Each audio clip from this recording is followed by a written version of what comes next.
আৰু আমাৰ অধিৱেশন অহা ফেব্ৰুৱাৰী মাহত হয়তো অনুষ্ঠিত হ'ব। এই ফেব্ৰুৱাৰী মাহত হ'বলগীয়া পূৰ্ণাংগ অধিৱেশনত 15খন কিতাপ প্ৰকাশৰ বাবে লোৱা হৈছে, কাম কাজ চলি আছে। গতিকে আমি আশা কৰিছোঁ যে আমি 15খন গ্ৰন্থ প্ৰকাশ কৰিব পাৰিম। দুপৰী অধিৱেশনত আমি একেলগে 8খন গ্ৰন্থ প্ৰকাশ কৰিছিলোঁ। তেতিয়াৰ পৰা আমি এই গ্ৰন্থ প্ৰকাশৰ ওপৰত বিশেষভাৱে আমি গুৰুত্ব দি আহিছোঁ।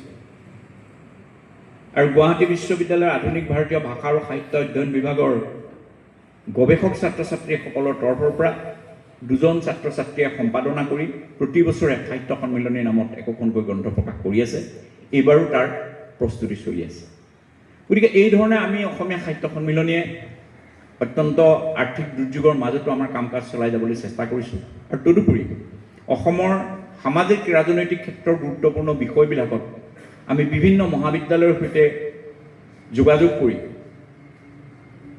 যুটীয়াভাৱে ৰাজ্যিক তথা ৰাষ্ট্ৰীয় স্তৰৰ বিভিন্ন ধৰণৰ আলোচনা চক্ৰ অনুষ্ঠিত কৰিছোঁ।